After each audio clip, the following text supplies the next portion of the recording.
Hi guys, thank you very much for having me. It's really good to be again in Białystok and present in front of you. So I will make this presentation as concise as possible. Because I appreciate that it's the very last one that we have. So yeah, let's get started. Let's get quickly through it. So I'm from Cogity. Well, let's skip the regular marketing stuff. We are doing Sitecore, we are doing customer experience, we are doing smart commerce, mostly with the support of the AI. That's the reason why I'm going to talk today a little bit about the machine learning, actually the basics of the machine learning that you can apply in your Sitecore project. My name is Jakub Koba. I'm responsible for the technology in Cogity consulting group. Personally, professionally, my core POE in terms of the Sitecore is how to make the Sitecore as usable for the end users, the marketers, how to utilize it as a marketing tool, and that's why this is where all my professional explorations are going to, and this is what we as a technical team, as a company, we are offering to our customers. About the machine learning, just a few words about it, because it's a really big buzzword nowadays. A lot of people are talking about it. Only few know what it is. Actually, it's not that complex. It's yet another technology that is available for us to make and deliver IT projects. What's interesting in it is, thanks to the machine learning, we are able to reduce the amount of the time that we are spending on developing the algorithm to do processing of the data, because instead of it, the machines, so our computers, can figure out some data patterns for us and do the decisions based on this recognition. So just a quickly recap. Why actually the machine learning? Why actually it's important for us? So in Sitecore world, whenever we are talking to the customers, so marketers who are using Sitecore, they say, hey, this tool is great. The platform is really impressive in terms of the amount of the features, but you know what? There is a trouble, because despite the fact that I get all those tools, I got all those features for me, it still requires a lot of work to get it working. And it's not that super simple to just have a Sitecore on board and it does everything for you. It's not the reality. It's actually a lot of hardware. So one of the problems with using things like personalization in the experience platform is building the customer segments, because to do it, you actually need to go through your data, crunch the data, do some initial hypothesis about the data, make it actionable to build the segments, and at the end of the day, you need to implement them in the experience profiles and tag your content with the appropriate profiles to put the Sitecore into the work. So when the machine learning comes to the play, we ask ourselves, hey, can we actually put this machine learning to work to do the segment recognition for us? And we all know that there is this nice, shiny new thing in Sitecore called Sitecore Cortex. It's actually doing precisely this, so it uses the machine learning to do the pattern recognition, to the automatic recognition of the segments and the personalization. The challenge with it is that it's super new, so there is not that many installations that can already benefit from it. And it requires the customer to deploy the Sitecore on top of the Azure stack, or at least right now, because it's deeply built into it. And at least for some customers, especially in Europe, this is not the strategy that they are eager to implement, because they still are fancy to use the site for on-premise, or they are still on the versions prior the Sitecore 9, which obviously don't have the Sitecore Cortex engine. So still, it's possible to put together some machine learning fancy thing into the Sitecore, and let me tell you how. But before it, let's start with a little bit of the recap of what is machine learning in the field, what we got in our disposal, what we are using. So presumably the most everything that you know, like if you haven't worked with the machine learning already, you recognize the machine learning through the deep neural networks, which is a special kind of instance of the machine learning. It's a part of the field which is called a supervised learning. It's actually a deep supervised learning, meaning the algorithms that are used are being stacked into the pipelines. Oh, sorry. Into the pipelines which process the data layer by layer, and this is what we call the deep neural networks. Obviously, the same algorithm can be used on a more atomic way. So this is where the things like the regression and logistical regression come into play. But those algorithms are really good for predictions, so to do the classification, to figure out what will be the next value of the certain parameter. But from the marketing point of view, it's they are less interesting. So another big field of the machine learning is what we call unsupervised learning. In unsupervised learning, we got the same algorithm. We got algorithms still deep and shallow, or better shallow and deep, that can be used for the unsupervised learning. But the fancy thing about the unsupervised learning is that it doesn't require the training part, which usually in the machine learning projects is one of the biggest challenges, because it requires a lot of well-labeled data. So with the unsupervised learning, the algorithms actually figure out the patterns from the data. It's not really that complex. I will show you later on. And this is actually where this presentation today is heading, because I'm going to show you simple unsupervised learning algorithm called K-means, which is like a beginning of the whole journey for the machine learning in the field nowadays.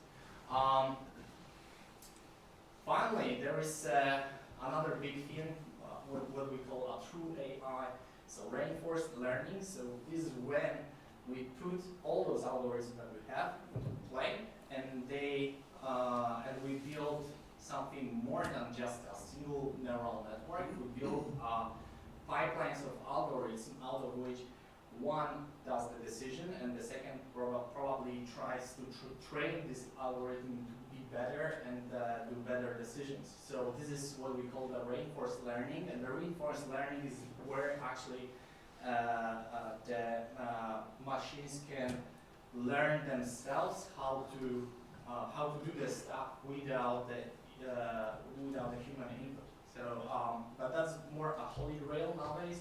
It's still kind of a research stage and requires a tremendous amounts of the resources. So this, I would say, this is a bleeding edge still of the machine learning field. So unsupervised learning. I told you that we are going to talk about it today, and in respect to this entire presentation, I'm planning to do this presentation kind of part of the bigger a bigger series of the presentations during this year. So I'm planning to talk a little bit more about machine learning together with also some deep learning stuff and how it can be useful. So that's why we are starting with some basics, some beginnings to give you a little bit of the grasp of what you can expect. So as I told you that unsupervised learning algorithms presumably are the ones that they are the most basic and the most approachable, and they are easiest to implement. Actually, I hope that after the presentation, if you haven't tried it yet, you will have enough knowledge to give it a try, because they can be very, very useful for a variety of uses that you are encountering in your daily work.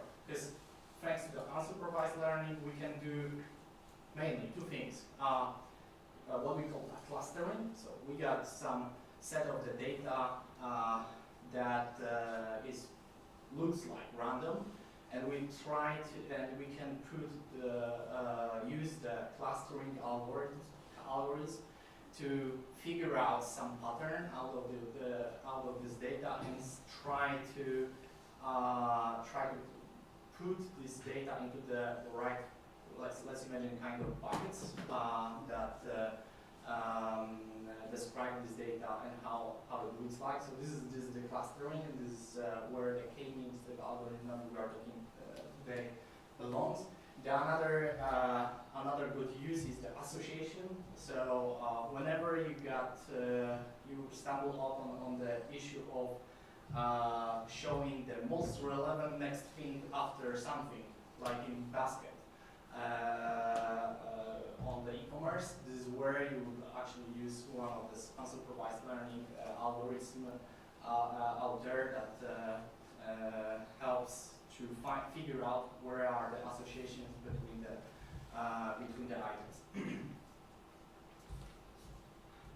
So k-means, this is the algorithm that I'm going to present to you today, and just to give you a little bit of overview of how it works, I prepared just a few slides. So as I told you, imagine that we are starting with kind of random sort of data, and I will show you later on that in Sitecore we got actually a data source that stores tremendous amount of the data that, to me, at least from my experience with development on Sitecore, I believe it's kind of neglected, and not that many people appreciate that what we have there. I'm thinking about the reporting database, which is built-in data warehouse into the Sitecore, and which stores a lot of data that we can use to build some fancy stuff on top of it. So imagine that you got this data that is still like a bunch of different numbers. For simplicity, I just put here 2 dimensions. Dimension is the kind of criteria of which describe your data. So imagine that we are talking about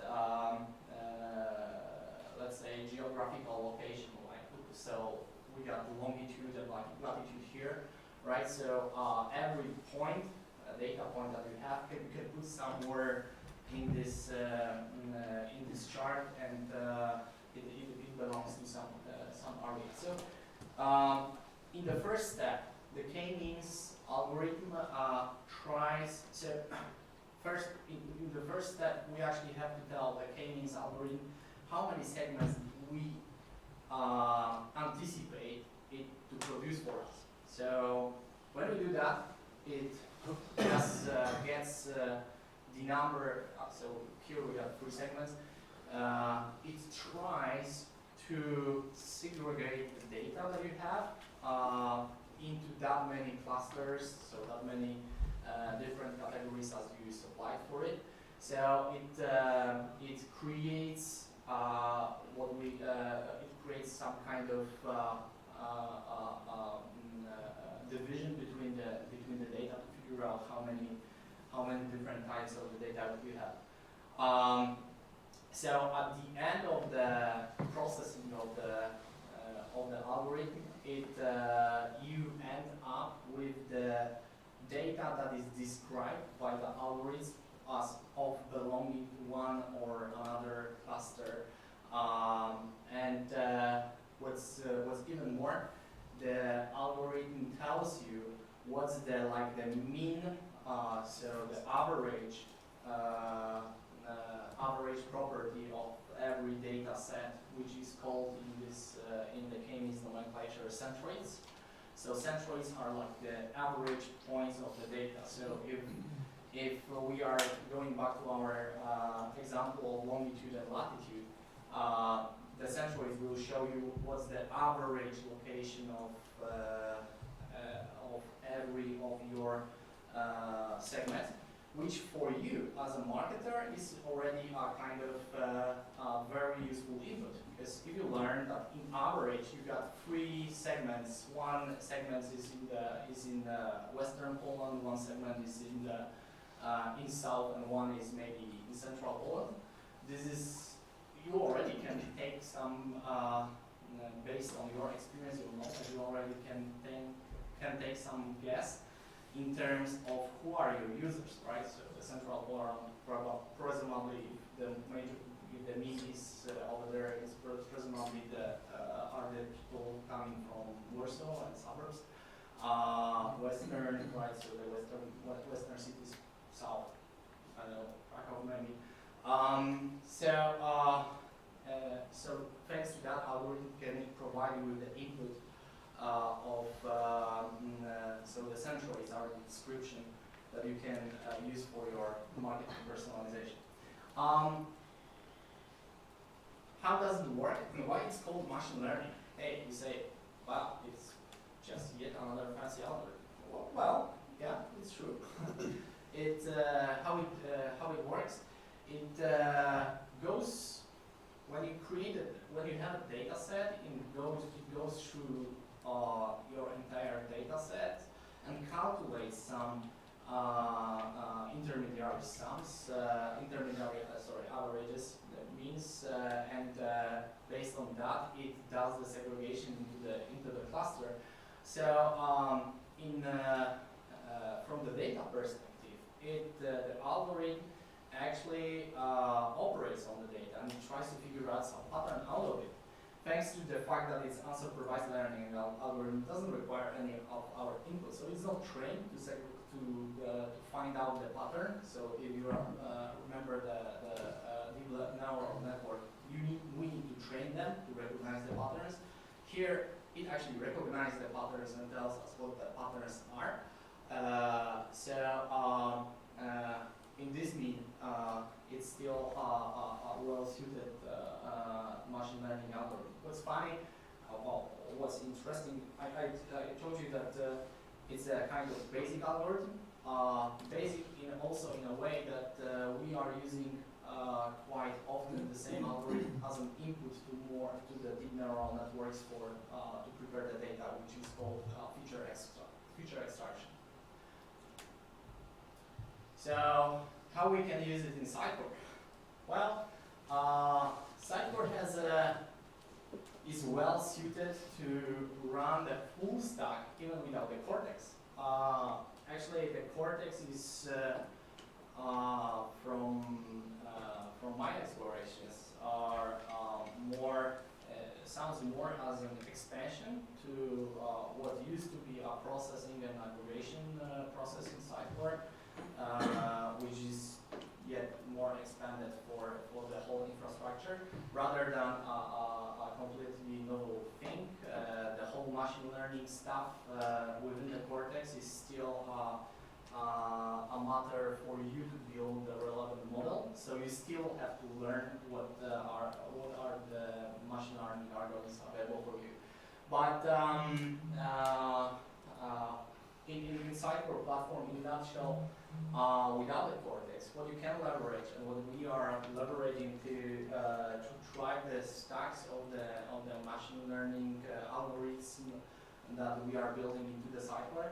We are using the Sitecore processing pipeline. This is where the processing agents are being orchestrated from, and you can build your custom agents to run your stuff, do the transformations, and get the data out of the XDB. We got the Sitecore reporting database, which I already told you that it's a tremendous tool for working with the data that are stored in the XDB. We got SQL Server with R services. That's actually a novel thing from Microsoft. So like in the past, we still had to get use of the data. We had to fiddle with some external tools, and actually that's what we are doing in the regular projects. We are hooking our own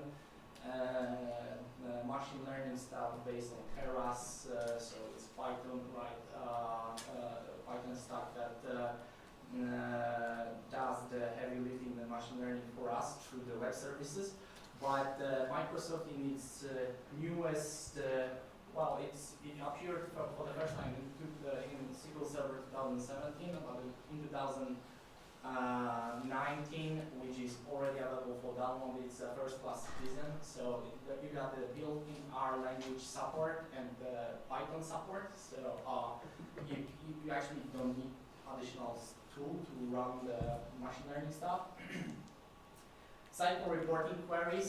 So this is how you can get this data out of the reporting database into the Sitecore through the code into your applications.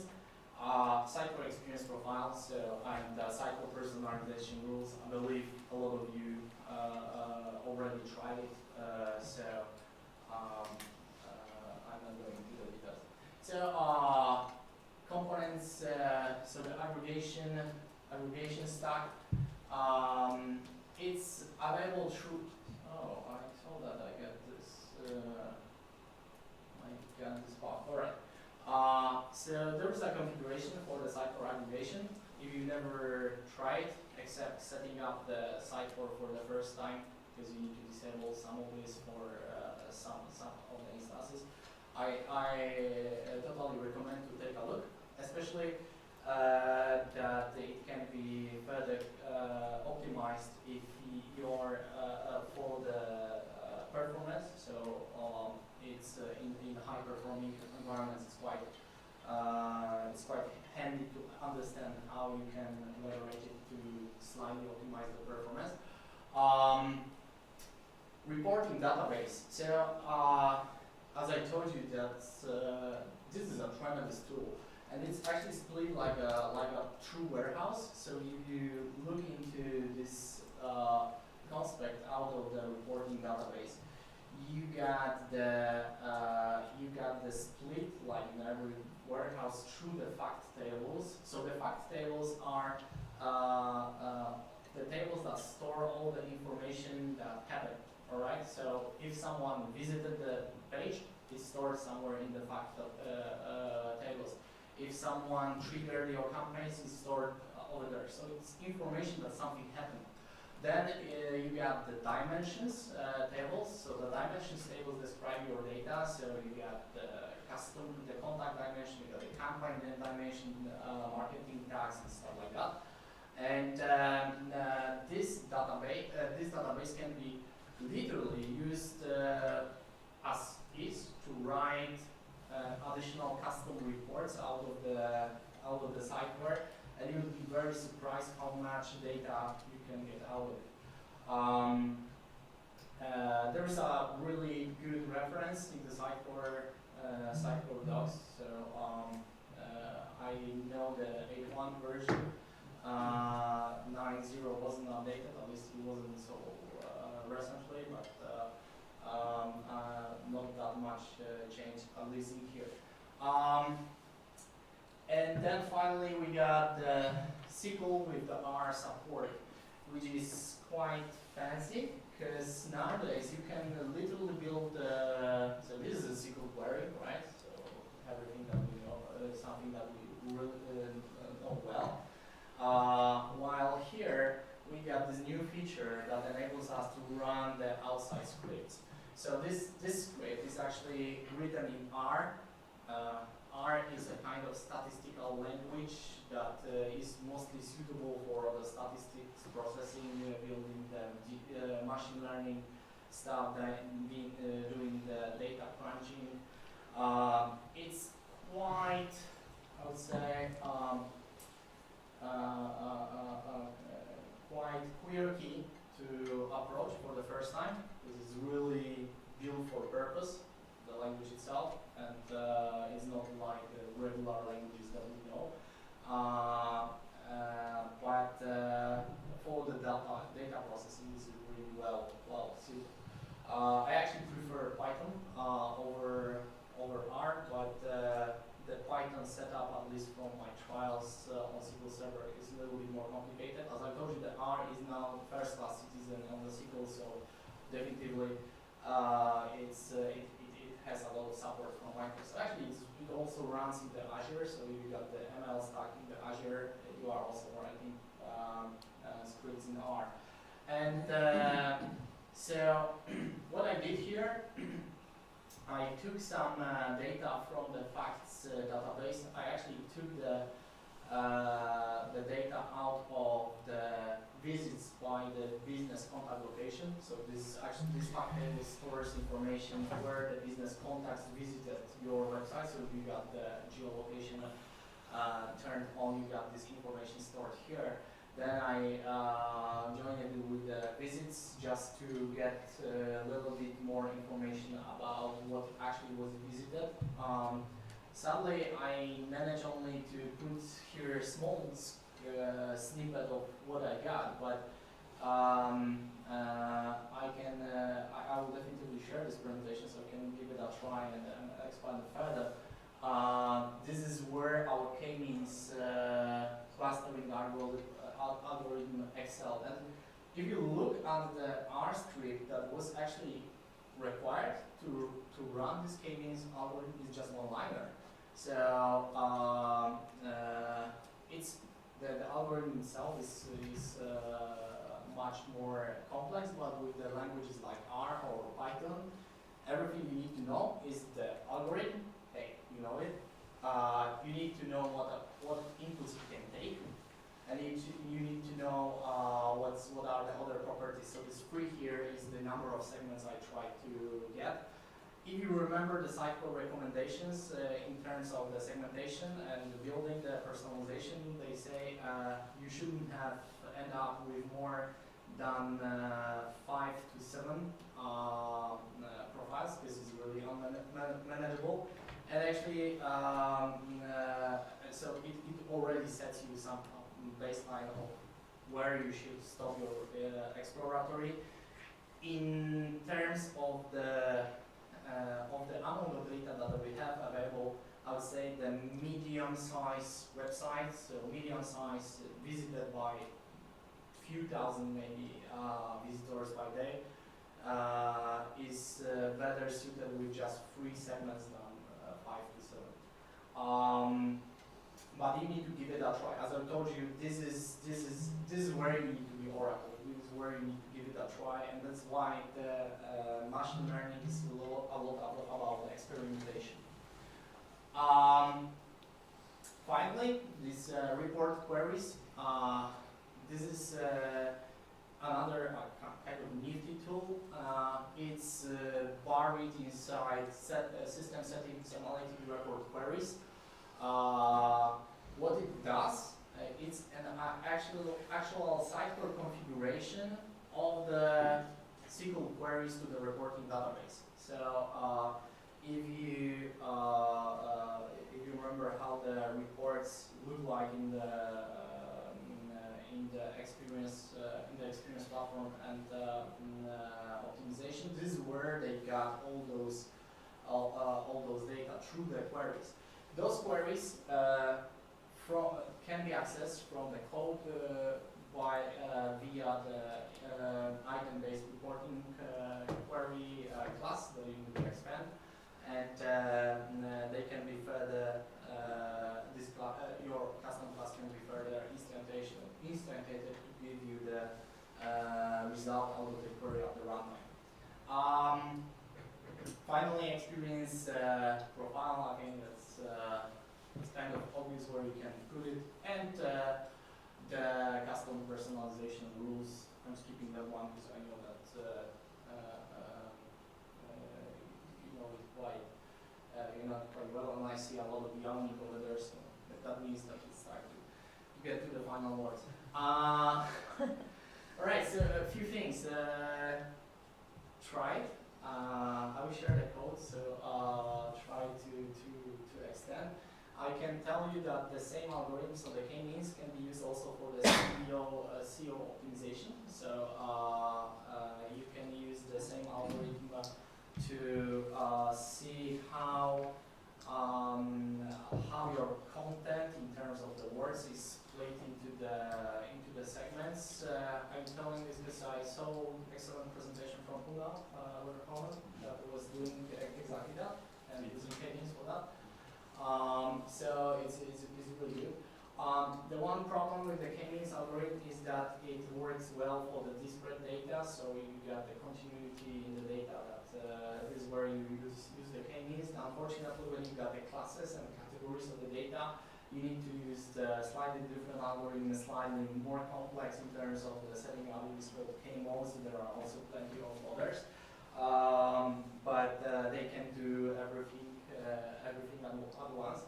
As I told you, the cluster numbers is arbitrary, so here's your experimentation coming into the play. Cluster membership has to be persistent, so the problem with this algorithm is that it doesn't maintain any state. So you need to do it for it, because if at some point of time the clusters will change for whatever reason, because the data that you got in your reporting database will trigger the algorithm to shift the centroids to something else, you might end up with your personalization being broken. So it's worth persisting this cluster membership for the historical data. Finally, the Sitecore Cortex provides you with the end-to-end pipeline where you can hook up the k-means and other algorithms directly into the Sitecore. And it's like I said on the beginning, it's much more suitable to run the machine learning stack, and I believe that's this is where we are heading to. But as you saw during this presentation, the machine learning is not the field for something in the future. You can do it already, and you can start quite simply with the tools that you are familiar with and you have at your fingers. So yeah, that would be it. So if you got any questions, I welcome you to share with me. As I told you, I'll hope to make it more assiduous of the presentation. So the next time we'll talk about something more fancy, maybe more advanced, and we will showcase more of the work that we are doing with the machine learning, hooking up it into the Sitecore. Thank you very much.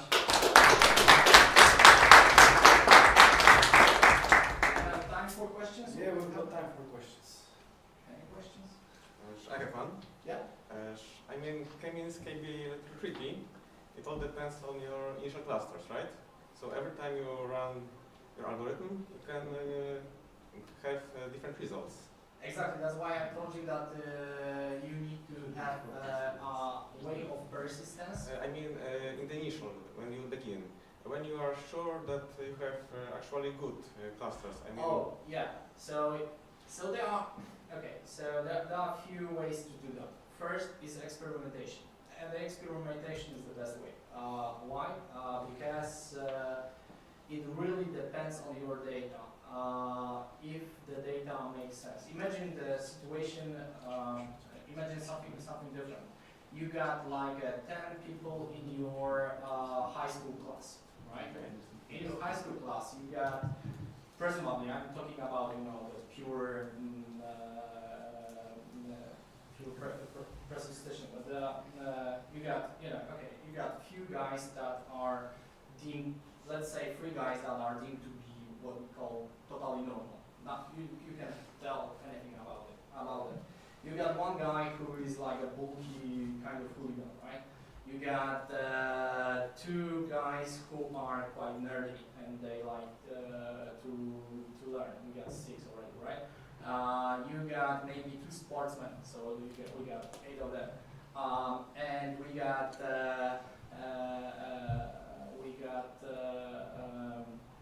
yeah, actually that would be it, right? So we got 4 classes of people, right? So if we implement the k-means algorithm for us, and we got them described somehow. If we implement the k-means and we say, hey, I believe in this group of people there are 4 different types of the guys, right? Then the k-means will perfectly do the split for you. But if you say, hey, I would like the k-means to show me the 6 clusters, you might end up with something which you will struggle to understand, because at some point of time, these two additional cluster will take into account some slight differences between those people, but in the real world they won't make sense. So experimentation and really seeing the output, what the k-means gives you, really gives you the good